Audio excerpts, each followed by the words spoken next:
ప్రభునందు ప్రియమైన దేవుని బిడ్డలకు మన ప్రభు అయిన యేసు క్రీస్తు నామున శుభములు కలుగునుగాక. ఈ యొక్క ఉదయకాల సమయమందు ఎల్కానా మరియు హన్నా ఆయన మరి యొక్క భార్య పెనిన్నా ఆ యొక్క షిలోహు మందిరము నుండి తమ ఇంటికి వెళ్ళిపోయి ఉన్న తర్వాత ఎల్కానా భార్యగు హన్నాను కూడెను. యెహోవా ఆమెను జ్ఞాపకము చేసుకొనెను. అనగా ప్రభు హన్నా యొక్క మనవిని అంగీకరించి ఉన్నాడు. అందువల్ల హన్నా గర్భము ధరించి దినములు నిండినప్పుడు ఒక కుమారుని కని, నేను యెహోవాకు మ్రొక్కుకొని వీనిని అడిగి తిని అనుకొని వానికి సమూయేలు అను పేరు పెట్టెను. Wherefore it came to pass, when the time was come about after Hannah had conceived, that she bare a son, and called his name Samuel, saying, Because I have asked him of the Lord.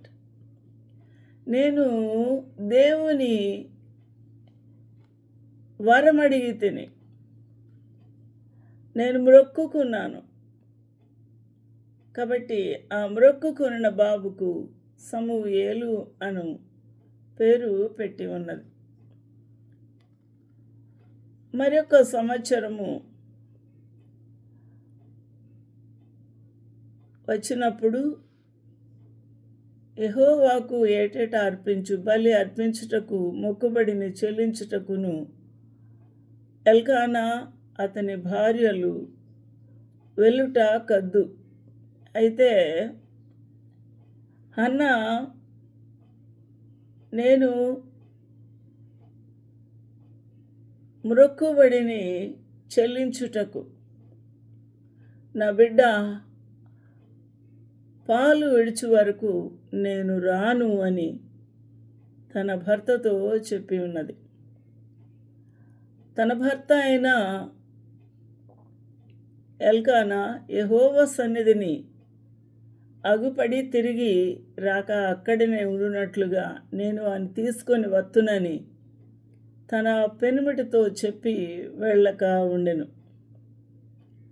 ఇంటి వద్దనే ఉండి పాలు మాను వరకు ఆ బిడ్డను ఆలయమునకు తీసుకొని వెళ్ళలేదు. కాబట్టి ఆమె పెనిమిటి అయిన ఎల్కానా, నీ దృష్టికి ఏది మంచిదో అది చేయము. ఎంత మంచి భర్త! దేవుని చిత్తము, నేను మ్రొక్కుకున్న మ్రొక్కును ప్రభువుకు తిరిగి ఆ కుమారుని అర్పిస్తాను అంటే ఆటంకపరచలేదు. నేను ఈ ఏడాది బలి అర్పించుటకు దేవుని యొక్క సన్నిధికి వెళ్ళుటకు నీతో రాను అంటే కూడా ఏది నీకు మంచిదో అది చేయము. ఎంత శ్రేష్టమైన మాట ఎల్కానా చెప్పి ఉన్నాడు. మరొక మాట మాట్లాడాడు. మరియు ఆ బాలుడు మన బాబు పాలు మాను వరకు, నీవు వానికి పాలు మాన్పించు వరకు ఇంటి వద్ద నిలిచి ఉండుము.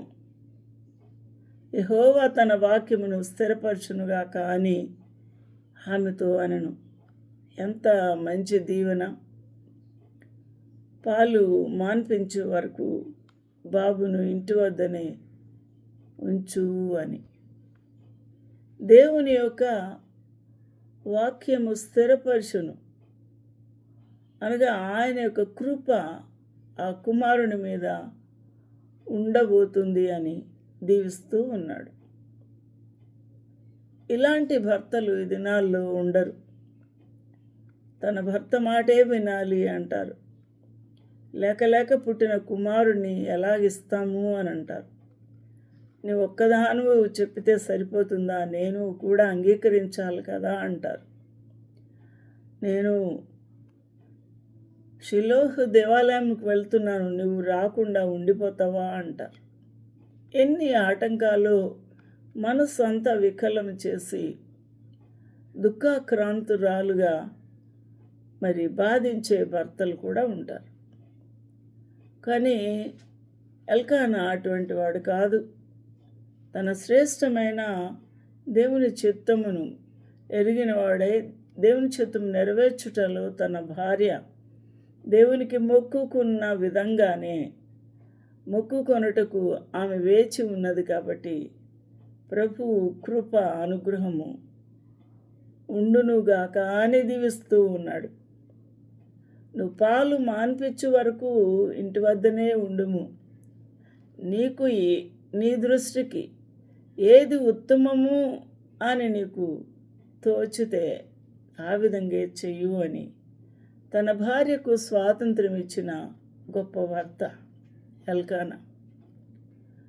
కాబట్టి వారిద్దరి యొక్క అన్యోన్యత, వారి యొక్క ఒకరి మాటను ఒకరు గౌరవించుట, ఇద్దరూ కలిసి దేవుని యొక్క చిత్తమును అంగీకరించుట, నెరవేర్చుటకు ఇష్టపడుట అనేది మనం ఇక్కడ చూస్తున్నాం. కాబట్టి మన యొక్క కుటుంబ జీవితాల్లో ఈ విధమైన నాయకత్వము ఉండాలి.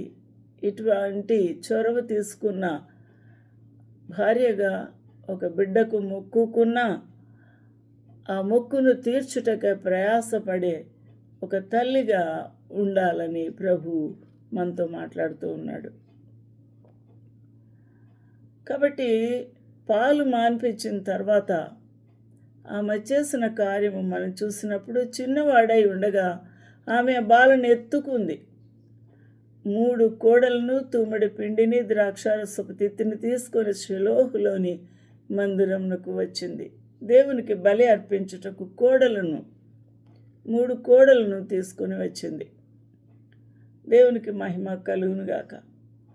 వారు ఒక కోడెను వధించి పిల్లవాడిని ఏలి వద్దకు తీసుకొని వచ్చినప్పుడు ఆమె అతనితో ఇట్లానెను.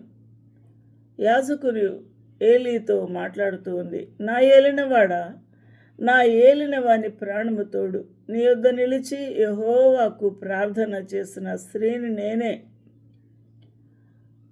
ఈ బిడ్డను దయచేయమని యెహోవాతో నేను చేసిన మనవిని ఆయన నాకు అనుగ్రహించెను. కాబట్టి నేను ఆ బిడ్డను యెహోవాకు ప్రతిష్ఠించుచూ ఉన్నాను. తాను బ్రతుకు దినములన్నీ వాడు యెహోవాకు ప్రతిష్ఠితుడు అని చెప్పాను. అప్పుడు వాడు యెహోవాకు అక్కడనే మ్రొక్కెను. దేవునికి మహిమ కలుగునుగాక. ఎంత ఉన్నతమైన తీర్మానం తీసుకుంది, పాలు మాన్పించింది. ఆ యొక్క ప్రభువుకి ఇవ్వవలసిన బలి అర్పణకు కోడలను సిద్ధం చేసుకొని షిలోహుకు వెళ్ళింది. యాజకునితో మాట్లాడింది. నేను దేవుని వద్ద మనవి చేసుకున్న మనవిని దేవుడు అంగీకరించి నాకు కుమారుని అనుగ్రహించి ఉన్నాడు. కాబట్టి ఈ బిడ్డను దయచేయమని అడిగింది నేనే. యెహోవా జీవం తోడు నేను చేసిన మనవిని ఆయన నాకు అనుగ్రహించి ఉన్నాడు. ఎంత చక్కని సాక్ష్యము. ప్రభువు సన్నిధిలో కన్నీళ్లు పెట్టుకొని వేదనతో మూలుగుతూ ప్రార్థించిన ప్రార్థన ప్రభు అనేక మంది జీవితాల్లో విని నెరవేర్చుచూ ఉన్నారు. వారికి సమాధానంగా వారి యొక్క అవసరతలు తీరుస్తూ ఉన్నాడు, ఈవులను ఇస్తూ ఉన్నాడు. అయితే ఎంతమంది నమ్మకంగా తిరిగి ప్రభు సన్నిధిలో కనబడుతూ ఉన్నారు, కృతజ్ఞతగా దేవునికి అర్పణలు అర్పిస్తూ ఉన్నారు. వారు మొక్కుకున్న మొక్కును ప్రభు సన్నిధిలో తీర్చుచూ ఉన్నారు అని ప్రశ్నించాలి. కాబట్టి మొక్కుకొనుట కన్నా మొక్కుకొనిన దానిని మనము అర్పించుట చాలా శ్రేష్టమైనది. మాట తప్పిన స్థితి మనము మరి కలిగి ఉండకూడదు అని మనకు ఈ విషయం తెలియచేస్తుంది. ఆమె ఏలి యాజకునికి చెప్పింది, నేను నా బిడ్డను యెహోవాకు ప్రతిష్ఠించుచున్నాను. నెంబర్ 1, తాను బ్రతుకు దినములన్నీ అన్నిటను వాడు యెహోవాకు ప్రతిష్ఠితుడు. కాబట్టి నేను ఇక్కడే ప్రతిష్ఠించి ఇక్కడే విడిచిపెడుతూ ఉన్నాను. అప్పుడు వాడు అనగా సమూయేలు యెహోవాకు అక్కడనే మ్రొక్కి ఉన్నాడు. దేవునికి మహిమ కలుగునుగాక. ఎంత గొప్ప దేవుని యొక్క సన్నిధిలో మొక్కు తీర్చుకున్న హన్న, దేవుని సన్నిధిలో కృతజ్ఞత కలిగిన హన్న, దేవునికి మాట ఇచ్చి నిలబెట్టుకున్న మన్న ఆ హన్న గొప్ప ప్రార్థనా పరురాలు, నియమము నిబంధన పట్టుదల కలిగిన స్త్రీ. అనుకున్న మొక్కును అనుకున్నట్టుగానే ప్రభువుకు అర్పించుటకై ఏకైక కుమారుని తిరిగి దేవునికి సమర్పించి మొక్కుకొని అక్కడే షిలోహులో యాజకుడైన ఏలీ వద్ద ఉంచి వెళ్ళింది. దేవుని సేవించుటకు బాలునిగానే అక్కడే వదిలి వెళ్ళింది. దేవునికి మహిమ కలుగునుగాక. ఈరోజున తల్లులు మాయమైపోతారు. తమ బిడ్డల్ని దేవునికి అర్పించే స్థితిలో లేరు. దేవునికి ప్రతిష్ఠించేవారుగా లేరు. దేవుని యొక్క పరిచర్యకు ప్రతి మగబిడ్డను, ప్రతి తొలిచూలు మగబిడ్డను ఆయనకు ఇవ్వాలి. కానీ అది నెరవేర్చని స్థితిలో ఉన్నారు. కాబట్టి యేసుక్రీస్తు ప్రభు 8వ రోజు తల్లి మరియా యోసేపు యెరూషలేము ప్రార్థనా మందిరమునకు తీసుకొని వెళ్ళి అక్కడ సున్నతి చేయించి ఉన్నారు. అక్కడ యేసు అనగా రక్షకుడు అనే నామకరణము కూడా చేయించి ఉన్నారు. అక్కడ ఆ తొలిచూలు కుమారుడు అయిన యేసుక్రీస్తు ప్రభువును, యేసుక్రీస్తు ప్రభు యొక్క ఆ గొప్ప పరిచర్యకు మూలమైన ఆ తల్లి సమర్పణ కూడా అక్కడ మనం చూస్తూ ఉన్నాం. పరిచర్యకు అర్పించిన మరియా. ఈరోజున హన్న మనకు గొప్ప మాదిరిగా ఉంది, సవాలుగా ఉంది. భర్తను కన్విన్స్ చేసుకుంది. భర్త ఎటువంటి ఆటంకం లేకుండా నిరభ్యంతరంగా ఆమె దేవుని వద్ద ఇచ్చిన మాట నెరవేర్చుటకు తోడ్పడిన భర్తగా ఉన్నాడు. అదేవిధంగా ప్రభువుకు మాట ఇచ్చి తన కుమారుని ప్రతిష్ఠించి ఏలికి అప్పగించిన ఆ యొక్క తల్లిగా ఉంది.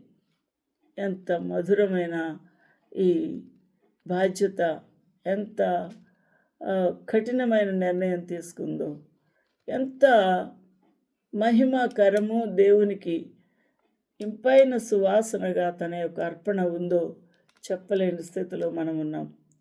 ఈరోజున ఆలోచన చేద్దాం. మనము మాట తప్పిన స్త్రీలుగా ఉన్నామా? మాట తప్పే తల్లులుగా ఉన్నామా? దేవునికి ప్రతిష్టగా మన యొక్క తొలిచూలు బిడ్డల్ని ఇవ్వలేని స్థితిలో ఉన్నామా? ఏ విధంగా ఉంది మన బ్రతుకు? ఆలోచన చేద్దాం. ఈరోజున నీ యొక్క నిర్ణయం ఏమై ఉన్నది? ఏ విధంగా మాట తప్పి ఉన్నావు లేక నెరవేర్చి ఉన్నావా అనే విషయాన్ని మనం పరీక్ష చేసుకుందాం. ప్రభు మనకు సహాయకుడిగా ఉండి మన విధి నిర్వహణలో మన మొక్కుబడులు తిరిగి ఆ ప్రభు సన్నిధికి తెచ్చుట విషయంలో మనము ఓడిపోకుండా మాట నిలబెట్టుకునేవారుగా ప్రభు మనల్ని నిలబెట్టించునుగాక. ఆమేన్.